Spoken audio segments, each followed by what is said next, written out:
Hello, and welcome to another episode of EVA India Insights, podcast series on India incentives across sectors. I'm your host Pankaj, director at EVA India's Incentives Advisory Practice. In our last episode, we explored and discussed about Maharashtra industrial policy, and today we are shifting our focus to Gujarat and its newly launched Viksit Gujarat industrial policy, a policy which is aimed to position Gujarat as a globally competitive industrial hub while supporting the vision of Viksit Bharat 2047. To discuss the key highlights and what it means for the industry, I am joined by Bhavesh Thakkar, who leads the incentives advisory practice at EY India. Welcome, Bhavesh. Thank you, Pankaj. Delighted to be here again. So, Bhavesh, before we get into the specifics of the policy and incentives, what is your view on the significance of this new policy considering other states in India? Significance of this policy lies in its long-term vision. So, unlike if I say conventional industrial policies that primarily focus on attracting investments, the Viksit Gujarat industrial policy is designed to build a future-ready industrial ecosystem. If we talk about the previous policies, incentives were largely linked to net SGST reimbursement. With GST 2.0, on many products, GST rate has been reduced from 28 to 18% or from 18 to 5%, which affects the overall net SGST payment and the incentive realization. So investors were waiting for a policy that could support projects across sectors and business models while also matching the competitiveness of other leading states.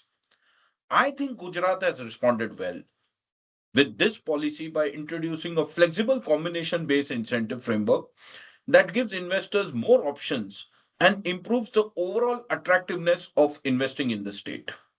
Absolutely, Bhavesh. And Gujarat has always been known for its strong entrepreneurial spirit. And this policy builds on that foundation in a very strategic way. Now let's discuss about this new policy and why it has created so much buzz in the industry. This is effective from 1st June 2026 for a period of 5 years. The most interesting and unique feature of the new policy is choose your incentives. Eligible units can customize the incentive mix through a combination of a capital subsidy, interest subsidy, and power tariff subsidy, ranging from 10 to 50% of eligible investment based on sector, location, and project size. This offers businesses the flexibility to customize benefits based on the business model, a departure from the old industrial policy of Gujarat and the rigid incentive structure seen in other state policies. That's quite unique, and certainly it gives confidence to the industry on the quantum of incentives while planning their investments. Can you briefly walk us through the broad investment categories? Policy covers all type of investment right from MSMEs to ultra mega projects. For MSMEs, government has adopted the latest definition of the MSME, which is lined with the MSME Central Act. So projects with the minimum investment in plant and machinery up to 125 crores would be categorized under MSME category, and projects with the investment in plant and machinery of above 125 crores would be categorized as large projects. However, turnover criteria as per the MSME Act is not linked for categorization of units under this policy. So this time government has also reduced the limit for mega projects. So projects with a minimum investment of 1000 crores in thrust sectors and minimum employment of 250 persons are categorized as mega. So government has reduced the minimum employment criteria from 2500 to 250 persons in this policy. Also, Pankaj, there is also an ultra mega category with a minimum investment of 10,000 crores in thrust sector and minimum employment of 3,000 persons. Oh, that's quite comprehensive, and the policy appears to offer attractive incentives across categories of investors and sectors. Can you tell us more about this? MSME gets a higher incentives irrespective of the sector classification. Incentives to large units and above depends on the sector categorization. There are 16 thrust sectors prescribed under the policy, like green energy, chemicals, capital equipments, pharmaceuticals, agro and food processing, textiles, etc. Additionally, there are five selected thrust sectors like sports good and equipment, toys, footwear, robots, drones. These sectors get the highest incentives under this policy, irrespective of the investment category. Bhavish, can you now explain our listeners on the incentive structure in a bit more detail?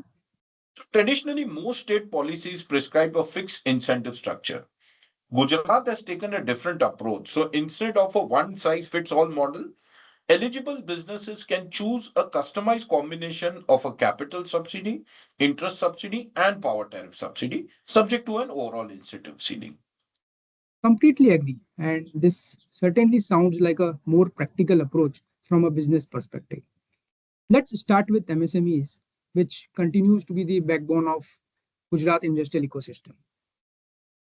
So as I mentioned earlier, projects with the investment in plant and machinery up to 125 crores will be categorized under the MSME category. This change is beneficial as MSME projects would be eligible for higher incentive and majority of the projects in any state fall under this range. Eligible units can avail a combination of the three subsidies, capital, interest, and power tariff, ranging from 35 to 45% of the eligible investment, depending on the project location. Incentive will be dispersed over a 5 year, meaning a better project net present value also.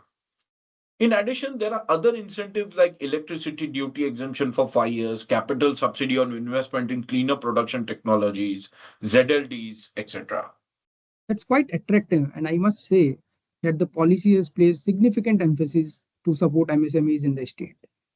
Now, as we move up the investment ladder, what does the policy offer to large investors? Pankaj, this is where the policy becomes attractive and flexible. Incentive model to large and above investors also remains the same, which is a combination of the three subsidies. For large units in general sectors, the overall incentive ceiling ranges from 15 to 20% of eligible investment, with benefits being disbursed over a 10-year period. For large units operating in the thrust sectors, the support increases significantly, with incentive ceilings ranging from 25 to 35% of eligible investment and disbursement in 8 years. Moving further up, the mega units, the overall incentive ceiling ranges from 30 to 35% of eligible investment, while ultra mega units can access benefits ranging from 35 to 40% of eligible investment, with support available over an extended period of up to 12 years. And there are other incentives also across the various investment categories like 100% electricity duty exemption for 5 years, capital subsidy of investment in cleaner production technologies, ZLDs, etc. For ultra mega projects and units in the selected trust sector, there is a 100% reimbursement of stamp duty and registration fees. These are certainly competitive numbers, Bhavesh, and I think the investors should get the attention of the state's new policy. And I have also heard that Gujarat is providing an incremental incentives to five selected thrust sectors. Can you tell us more about that? You are right, and this is the highlight of the policy. So, for selected trust sectors, irrespective of the investment category, the overall incentive ranges from 45 to 50% of the eligible investment, depending on the project location. Oh, that's great. Bhavesh, can we now touch upon the R&D sector? How does the policy support R&D in the state? Strong focus on R&D centers in the new policy. So, the first five R&D centers with a minimum investment of 300 crores will receive 50% of capital subsidy, subject to a maximum of 250 crores.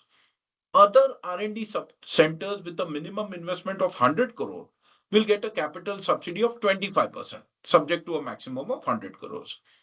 In addition, there are other incentives like power tariff, payroll subsidy, etc. And the in-house R&D centers approved by DSIR are also eligible for 50% capital subsidy, subject to a maximum of 50 crores. Oh, this clearly shows the intent of the state government to attract world-class R&D centers in the state and build a more inclusive and innovation-led industrial ecosystem. So, Bhavesh, one last and very important question, which every investor asks to us. What is the scenario on disbursement of incentives by the state government? Pankaj, I can say basis our experience that Gujarat delivers what they promise, and government has been disbursing incentives to industries. Thank you, Bhavesh, for sharing your insights. The Viksit Gujarat Industrial Policy 26 represents and provides exciting opportunities to the industry looking to invest, expand, or innovate in Gujarat. And thank you to all our listeners today for joining us. We hope you enjoyed this episode. Stay tuned for our next episode of Viva India Insights. This is Pankaj Surana signing off. Thank you.